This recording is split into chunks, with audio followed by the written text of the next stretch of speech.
You're watching Brooklyn Mama's Kitchen. I'm Liza, and today we're cooking with Sue in Kensington. So what are we making today? So today we're going to make cauliflower pizza. Okay. And the great thing about cauliflower pizza is, well, first of all, you can sneak vegetables into the crust. So Love if you it. have a picky eater, you can just say we're having pizza and they don't need to know. You Okay. can tell them, but they don't have to. And it's also great if you are gluten-free because it doesn't have any grains in it. And it does have dairy, but you can make it dairy-free as well. So you can make it without any of the top allergens. You can make it without soy, you can make it without dairy, no grains. But the one we're doing today is just a little bit of cheese, cauliflower, some spices, super easy, super healthy. Sounds really good. I heard the oven beef, so you already preheated it to 450. Okay, perfect. And now we're gonna make the crust. Yes. All right. The first thing we do is we're gonna rice the cauliflower. Okay. And what that means is we just put it in the food processor and we make it so it's sort of the consistency of rice. And you only actually, for the crust, you only need the florets anyway. Okay. So it's perfect. So that looks about right. That's great. That was fast too. Yeah. It was like, So this one goes in the microwave. You don't have to use the microwave.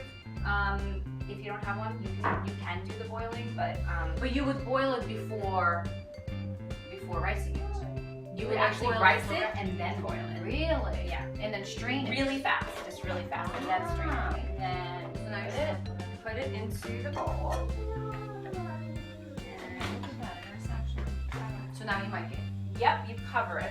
And you cover it, and then you microwave it for 4 minutes. Ooh, hot, hot, hot, hot, hot. I'm gonna take this over here. And so it's steaming hot. And we wait just a minute or two, maybe 5. So the next step is to get all the liquid out of the cauliflower that you just microwaved. So kind of put it over the bowl and then get it all in the cloth. So then you're just gonna kind of lift the cloth up and you're gonna squeeze. And it's still pretty hot. But you want to get as much liquid out as you can, because if there's too much liquid in it, the crust will be really crumbly.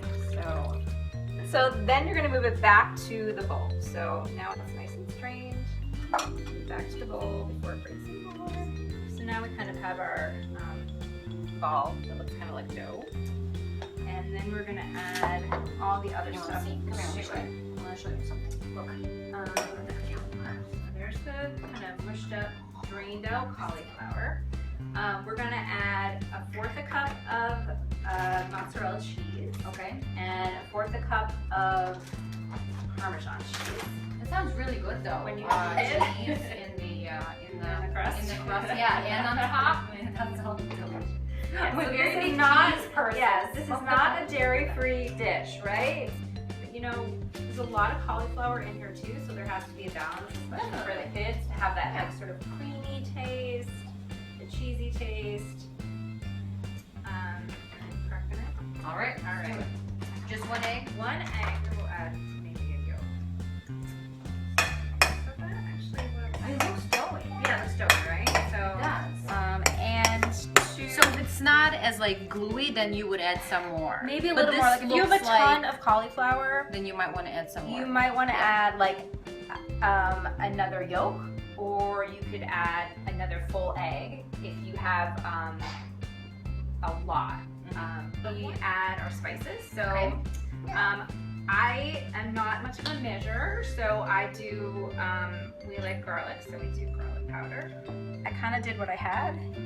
Oregano is probably the best right now. I'm doing a little bit of cilantro just to kind of get a little green in there. Do a little of that. And then salt and pepper. I love this Himalayan pink salt, and it actually has a lot of health benefits as well. And then also, because I didn't have dried basil, I just picked some basil from our little patio out there. And I'm just gonna kind of fresh basil. I mean, there's nothing there. and nothing better. It smells so good. So good.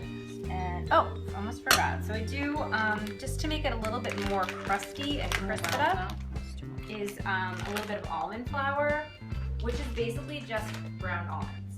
So ground almonds, and there's so many different recipes for this, and I've tried a bunch of them and kind of combined some. Some just use almond flour, some use coconut flour. Those don't work too well. I read a little bit of almond You flour. would use regular flour or like whole wheat flour. No, because for this particular recipe, you want to be going gluten-free, grain-free. And it's a nice option to have, to not have the, Okay. so I'm going to use the almond flour. And then, So that's about a tablespoon, I guess, right? yeah, that was about a tablespoon. So help mix, Nicole? All right. Well, for the next step, so if you trust that your kids have clean hands, they can do this too, as long as it's not too hot. So now it's cooled down a little bit. So the next step, if you have a pizza stone, you can use a pizza stone. But we're going to use parchment paper and on a baking pan. Okay. All right, so once you have your ball, kind of a nice ball here, you just put it in the middle. And then you just kind of flatten it out. It's not going to be quite as easy to spread as a pizza dough that is regular pizza dough because it's a little bit more fragile. So how thin do you want it? I kind of eyeball it. You don't want it too thick and you don't want it too thin. So if it's too thin, it'll break right up. If it's too thick, it won't cook. So from what we used, it kind of looks like what you would get as like a single person, serving pizza, or you share a sharing pizza. So not like a big, but I don't know, what would you Like say a that? 6 inch? Yeah. Right? You check it at 15. You want it to be brown. So Like maybe a golden. Yeah, sort of a golden brown. So 15 to 20. Then you're gonna take it out, and then we're gonna do the next step. Check and see if it's ready. And that looks pretty good. It's nice and brown on the sides, golden. Smells delicious. That's what you want it to look like. Okay, so once the crust is ready, I like simple, so we're just doing I like the jar. jar. I like the jar. Organic tomato basil from Trader Joe's, which is Delicious. So good. You're just gonna basically do it like you would any pizza.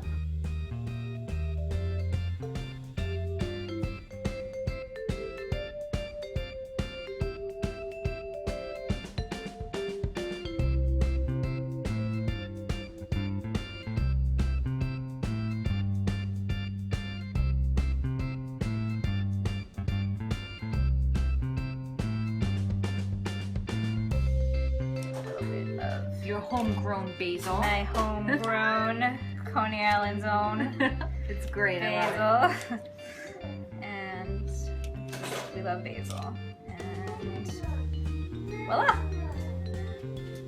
5 to 7 minutes or so. We'll check it at 5. See how we're doing. Okay. Voila!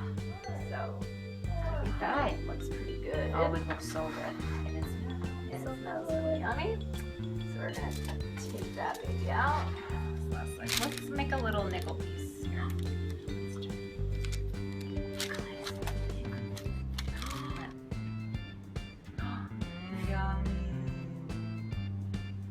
Yay! Loves it. Awesome. So- Oh my god. That's really good. Good. Yay! That's really Oh, good. more. Oh my gosh. Yay. Thank you. Yeah. It's delicious. I'm so glad you liked it. Well, thank you so much for cooking with us. You're and so welcome. thanks for watching. coming over. Yeah, thanks for watching Brooklyn Mom's Kitchen. I hope you enjoyed this episode, and please don't forget to subscribe to our YouTube channel. Tired.